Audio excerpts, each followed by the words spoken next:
Yeah man. Agamba the blood. Ndi is a man. Obulamu. Sibubi. Abembalala bakubye omuziki. Mbasanyusizza. Yeah man. Abantu bakwagala nnyo muganda wange. Nange mbagala. Kyanja kyoyina ku bayimbi bene embalala. Wanje? Kuli kye bakuwanga y'amaanyi ku bayimbi abalala. Maybe abalala tonabalaba. Yes. I'm one of them, but since nzeka tuli bayimbi bangi wano. We are very many.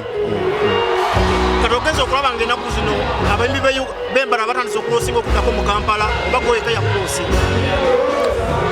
What do you mean there? Ombasi kutegeera okulosinga okudda mu Kampala. What exactly are you meaning? Ankole abayimbi abayimba nga ba region bo basigala mu region nti ba jinja basigala jinja mbalala basigala mbalala. Kizibu because bine bintu bitwala wa obutwala ya TV yawa. Yes man. Kati music teriko komo teriko region eba boundary ebisubi ebitatambula n'ente zitambula zisala so tewali muyimbi mbu wa region. It's a mentality kiba mu mutwe kitegeera. It's just a mentality. Kuba n'omuyimbi ava Kampala aba wa region naye nga azze wano n'ayimba tuyimba e Kampala kitegeera. So I don't know. Kampala is not Uganda. It is a central region. It's in central region. Wakulira Kongo complaining anti abayimbi abakwe Kampala okujja enembalala. Oba tuuka eno bayisa bubi abayimbi beno. Si bayimbi tewampulira bulungi. I was talking about the arrangement ku shows. Omuntu abakuwa time bagikuwa ogiyimbe tebakudisruptinga. That's my issue. It was not between artists and anything else, but arrangement and respecting time and protocols. When you arrange something and you say someone ajja kuyimba sawa bweziti aziyimbiremo, not abayimbi. I got a report because nze natuuse wano nga abantu bayimbyemu bangi.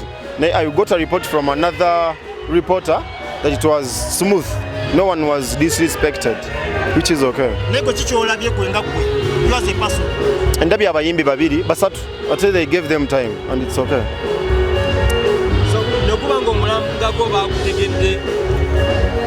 Sigwange nzeka maybe nzayogedde naye bangi they have been feeling it nenga tebanaba kukyogera.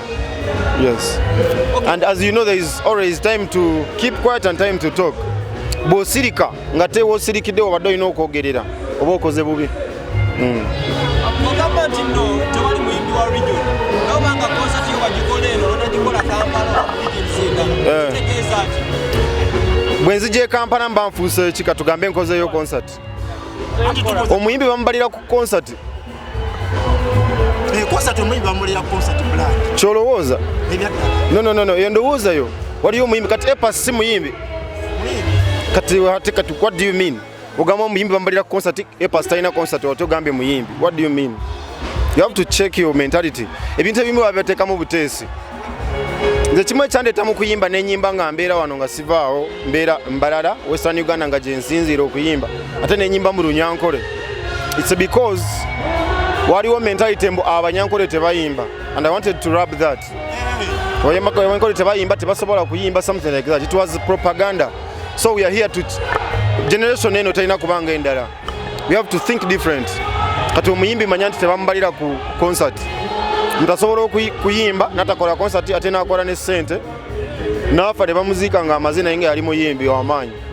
Kati ebyo ngamba mu concert wagikola wano oli wa region sikutegeera ate bwe nzija e Kampala ani agabye ekyo kya region. Kati subira nti abe Kampala n'abayo ka extra because embalala wagikuba wangi nnyo wesitana bakugenda. It's not only here, wangi nnyo nja kukola tour. I will be everywhere else. Yo man. Okay. Sasa no kitambuza kayimba kikoyinawo akapya akatambula mu buwagizi. Buyimba bwonna butambula naye akapyamu ko kayoya ne Levikson.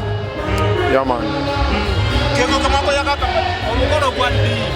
Ogwani? Ogwamufano kwa Levikson.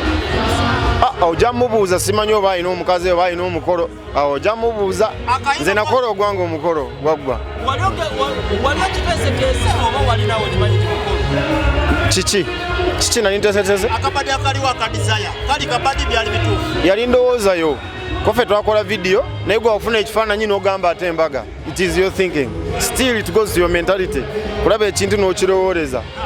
Mwasanyuka nga okituddemu. Yes. Omukyala agamba atya? Ali bulungi nnyo. Abatumidde ali waka. Agambye bogendeza okuyimbira abambuulize. Tugendako mu bifo nga bino naye nakyakalamuko. Bw'aba ayagadde kuba simukaka bw'awulira nga ayagala kugenda ajja naye mba siriiyo naye nga yayagala ajja naye leero teyazze. Alweki nga tumaliriza oli abantu bewatandika nabo abayimbi abamu abali e Kampala bakomplaininga nti n'ekifo abamugjayo mu kyalo ne tumuleeta ebantu muyinza mu kuyimba nawe yasamba akajimbu wabeerabira. Ng'ani? Banjagala mbamanye ng'ani kuba gwe information ogirese for the first time sikiwulirangako. But I want to know who is that artist. Eyandeeta bw'oba okimbuuzizza olina obbawo obudde kuba ekibuuzo okimbuuzizza ate mu kamera. Olina obbawo obudde tubamanye mbogereko nga ndi conscious nga manyi kye njogerako. Naye ng'olina be watandikako nabo bangi. Mukyali mwena? Yes man. Kitegeeza bali basala bigambo. Njagala mbamanye oyinza oba bakuliyetinze mu mutwe nga tebaliwo. Bwe baba we bali boogere. Akagamba kasema eri abo bagizi bo tugende. Nimbakunda munonga music ensane ija. Salute. Okay.